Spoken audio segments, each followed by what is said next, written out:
شروع اللہ کا نام لے کر جو بڑا مہربان نہایت رحم والا ہے۔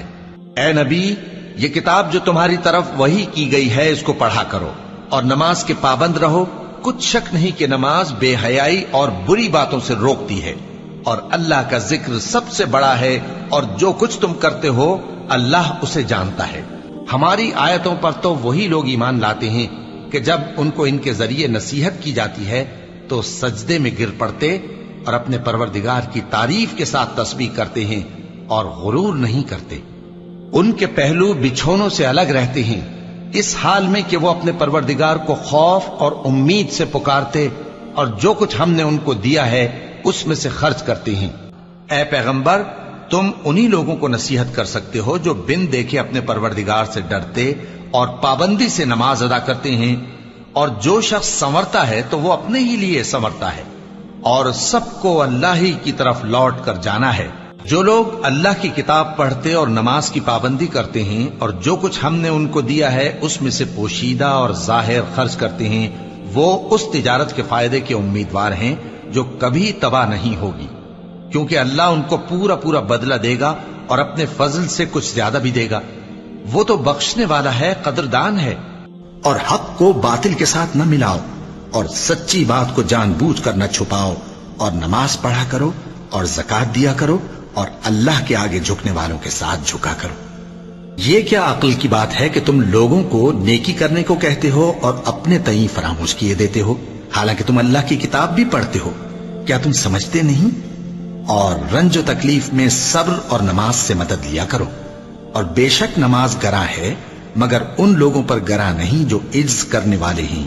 جو یقین کیے ہوئے ہیں کہ وہ اپنے پروردگار سے ملنے والے ہیں اور اس کی طرف لوٹ کر جانے والے ہیں۔ اے پیغمبر صلی اللہ علیہ وآلہ وسلم، یہ نیا قبلہ تمہارے پروردگار کی طرف سے حق ہے، تو تم ہرگز شک کرنے والوں میں نہ ہونا، اور ہر ایک شخص کے لیے ایک سمت مقرر ہے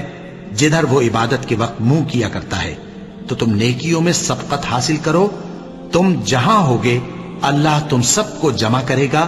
بے شک اللہ ہر چیز پر قادر ہے۔ اور تم جہاں سے نکلو نماز میں اپنا منہ مسجد حرام کی طرف کر لیا کرو، بے شبہ یہ تمہارے پروردگار کی طرف سے حق ہے، اور تم لوگ جو کچھ کرتے ہو اللہ اس سے بے خبر نہیں۔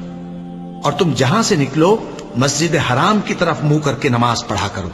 اور مسلمانوں تم جہاں ہوا کرو اسی مسجد کی طرف رخ کیا کرو۔ یہ تاکید اس لیے کی گئی ہے کہ لوگ تم کو کسی طرح کا الزام نہ دے سکیں، مگر ان میں سے جو ظالم ہیں وہ الزام دیں تو دیں، سو ان سے مت ڈرنا اور مجھی سے ڈرتے رہنا، اور یہ بھی مقصود ہے کہ میں تم کو اپنی تمام نعمتیں بخشوں، اور یہ بھی کہ تم راہ راست پر چلو۔ سو تم مجھے یاد کیا کرو، میں تمہیں یاد کیا کروں گا، اور میرا احسان مانتے رہنا اور میری ناشکری نہ کرنا۔ اے ایمان والو، صبر اور نماز سے مدد لیا کرو، بے شک اللہ صبر کرنے والوں کے ساتھ ہے۔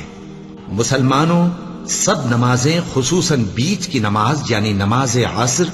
پورے اہتمام کے ساتھ ادا کرتے رہو، اور اللہ کے آگے ادب سے کھڑے رہا کرو۔ پھر اگر تم خوف کی حالت میں ہو تو پیادے یا سوار جس حال میں ہو نماز پڑھ لو۔ پھر جب امن و اطمینان ہو جائے تو جس طریق سے اللہ نے تم کو سکھایا ہے جو تم پہلے نہیں جانتے تھے، اللہ کو یاد کرو۔ مومنو، جب تم نشے کی حالت میں ہو تو جب تک ان الفاظ کو جو منہ سے کہو سمجھنے نہ لگو نماز کے پاس نہ جاؤ، اور جنابت کی حالت میں بھی نماز کے پاس نہ جاؤ یہاں تک کہ غسل کر لو۔ ہاں،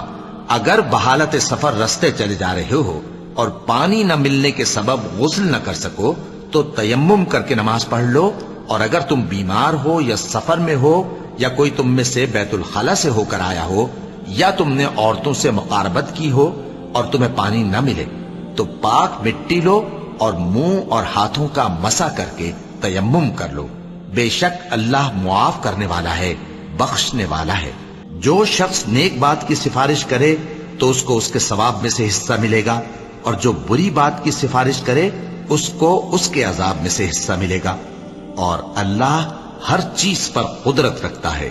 اور جب تم کو کوئی دعا دے تو جواب میں تم اس سے بہتر کلمے سے اسے دعا دو